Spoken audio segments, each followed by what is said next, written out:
Right, domain and range. We have sort of touched on this already. I tried to drip feed you it slightly, but you might not have realised. The set of inputs for a function, excuse me, it's called the domain.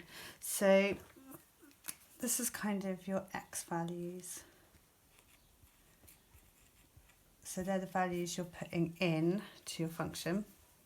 The corresponding outputs are called the range. And so the range are your y values.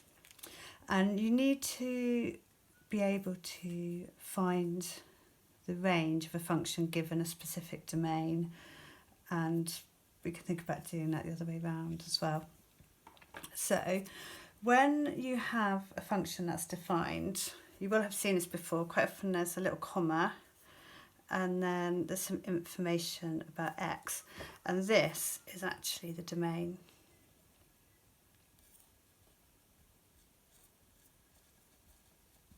There's no comma, there's no restriction on the domain.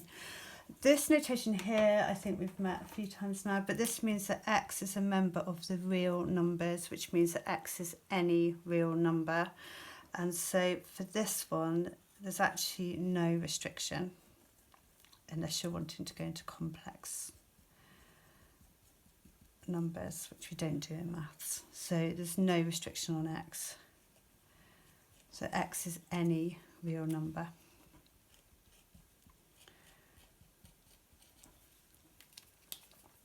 So sketching this, y equals x squared plus 7, so it's y equals x squared that has been moved up by 7. So it's looking like that. And so the range are all the possible y values. So all the y values are going to be 7 or more.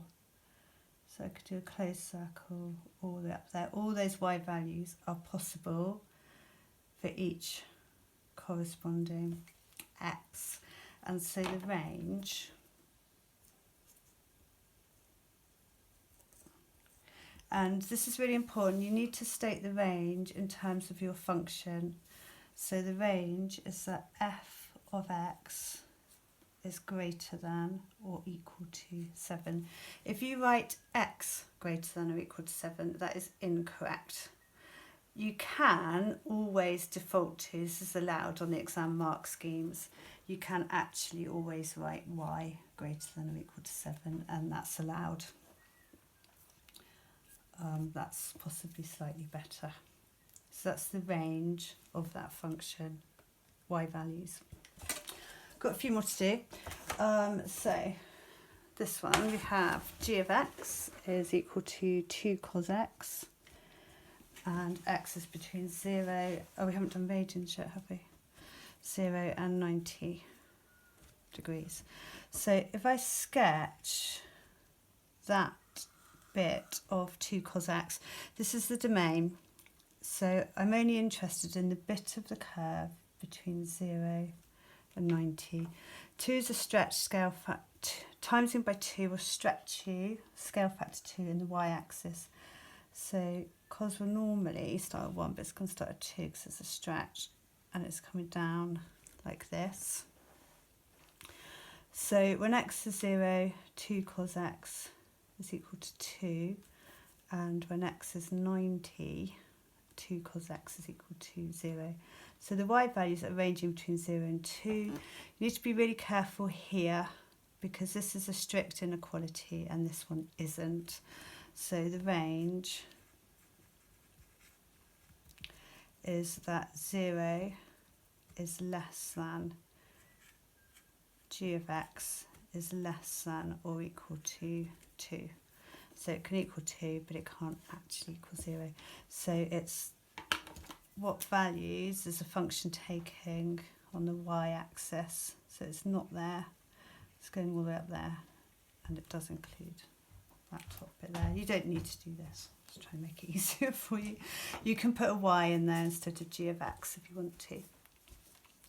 This one is just a set of values actually. So when x is 0, y is equal to -5.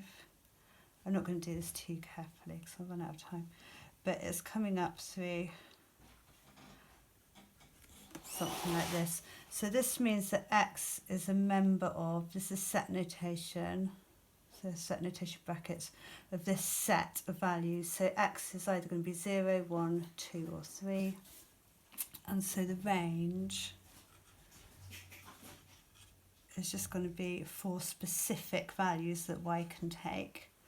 So y is a member of, so if I do 2 times 0 minus 5, I get minus 5. 2 times 1 minus 5 is minus 3. 2 times 2 minus 5 minus 1, and 2 times 3 minus 5 is 1. So that's your range. So just 4 values there. D, we've got slightly different notation just in case you come across it. This reads f is a function. These 2 dots is such that, I don't know if we've seen this before, I think we may have done, and that's x maps to 2 to the power x. That's the same, exactly the same really, as saying f of x equals 2 to the power x. X is a member of the reals, so there's no restriction on x. Y equals 2 to the x, there's an exponential function going to be 1. And so we've got an asymptote 0, so the y values can't be 0 or less, but they can go anywhere up that way. So the range is that f of x is going to be bigger than 0. And similarly, you could default to y there being bigger than 0, that's fine. So you can always do that. Last one is just to mix it up slightly. We've got h of x instead. So generally we use fgh for functions, but don't have to be. 1 over x, you should know how to sketch that. The domain here is that x does not equal 0. We've spoken about this a little bit. X actually can't be 0 because we can't divide by 0. But that's why there's this restricted domain. This is why it's actually stated at the beginning that x can't be 0, because it's actually undefined there. So sometimes you have a domain so that the function is valid for all the values of x that you're putting into it, and this is a case of that. Similarly, if you had something like h of x equals root x, then you might state that x is greater than or equal to 0, so you're not trying to root a negative.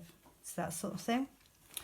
So the range of this one, we have an asymptote coming across here, so the y value can't be 0, but it can be anything up there. So we've got y values all the way up here, and we've got y values all the way down here.